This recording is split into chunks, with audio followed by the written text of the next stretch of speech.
A king humiliates his own wife by forcing her to employ his visibly pregnant mistress as a personal attendant. The queen collapses in public from shame.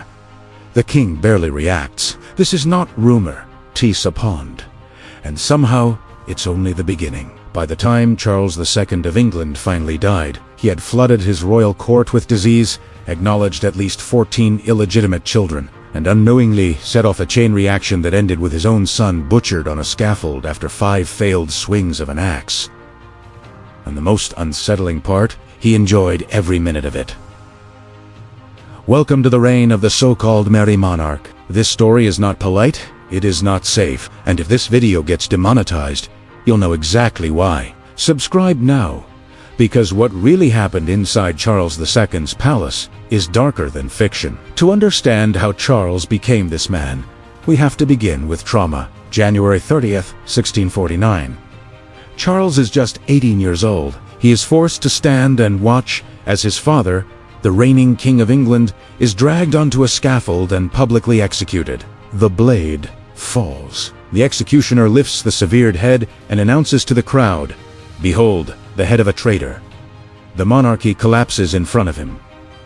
Charles flees. For the next 11 years, he lives like a fugitive, hunted across Europe, penniless, wearing the same clothes until they rot. He watches his family disintegrate. His mother begs foreign courts for survival money. His siblings scatter.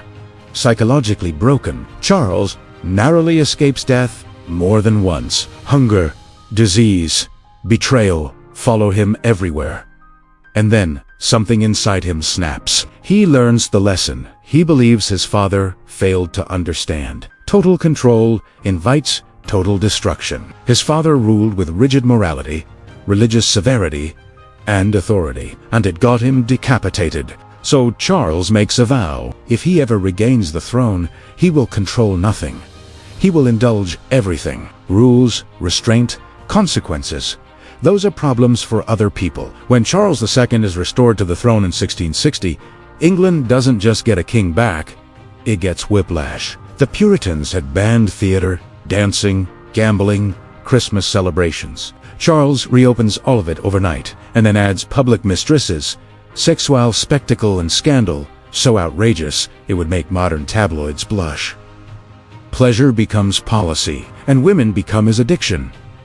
This was not quiet infidelity. Charles turned adultery into infrastructure. Imagine walking through Whitehall Palace. Down one corridor, Barbara Billers, his dominant mistress, is screaming at the Queen. Around the corner, Louise de Carouaille, a French agent planted by Louis XIV, whispers state secrets she learned in the king's bed. Further along, Nell Gwyn, former prostitute turned actress, turned royal favorite, pelts courtiers with oranges for entertainment. This wasn't a royal court. It was a debauched circus, and Charles moved through it using secret passages built into palace walls, slip in between bedrooms, sometimes visiting multiple women in a single night. He didn't hide his behavior, he formalized it. Charles didn't just keep mistresses, he ranked them. He assigned salaries, residences, titles, and influence. He built a hierarchy of royal lovers who all knew exactly where they stood. They competed publicly for his attention. Their status rose and fell based on his desire. This was a deadly social game where no one ever truly won. The losers didn't leave.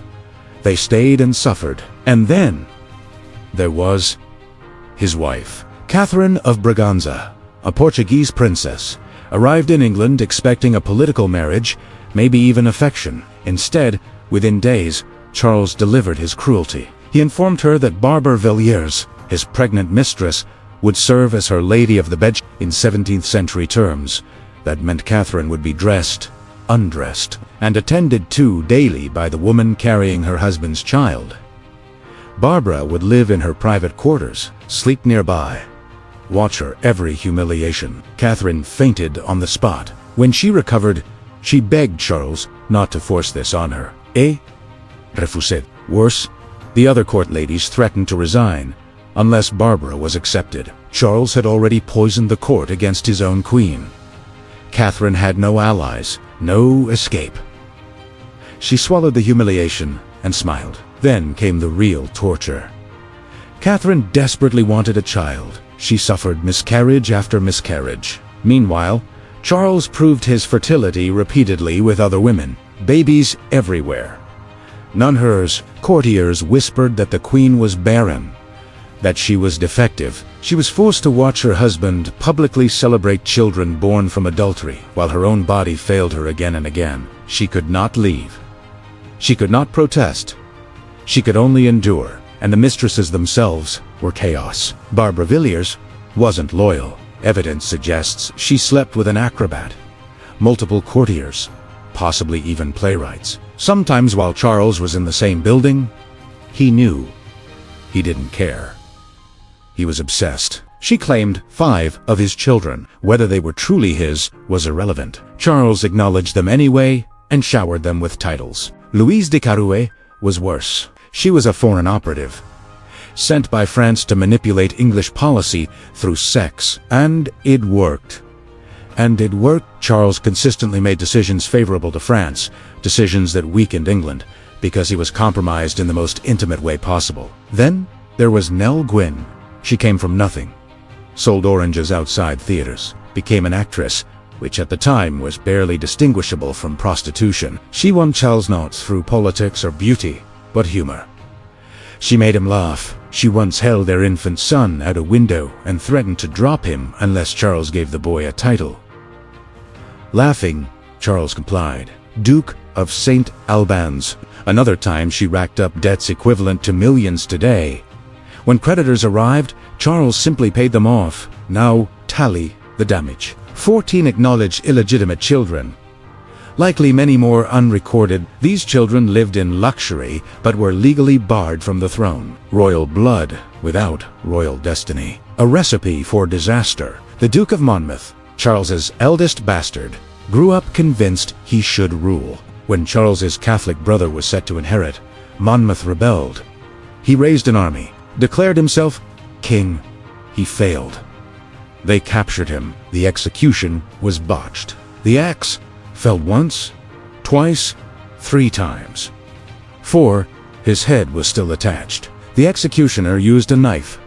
To finish the job, Monmouth may have been conscious through part of it. Charles's son died screaming because of the system his father built. And then there were the diseases. 17th century England had no antibiotics, no real understanding of infection. Venereal diseases spread through Charles's court like wildfire. Charles himself showed symptoms for years. Sores, fevers, mercury treatments that poisoned him further. His mistresses slept with others. Those men slept with wives. The infection spread through the aristocracy. Madness, infertility, death.